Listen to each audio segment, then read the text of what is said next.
Hello everyone, welcome to my blog. আজকে আমি নিয়ে এসেছি আরেকটা রেসিপি নিয়ে।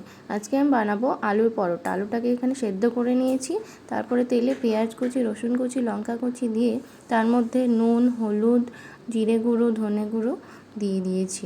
তারপর এটাকে হালকা করে ফ্রাই করে নেব আর দেব ম্যাজিক মশলা। তারপরে সব কিছুর সাথে আলুটাকে মিক্স করে এখানে ময়দার ডোর মধ্যে আলুটাকে স্টাফিং করে এটাকে বেলে নেব। বেলা হয়ে গেলে তেলে দিয়ে এটাকে সেঁকে নেব।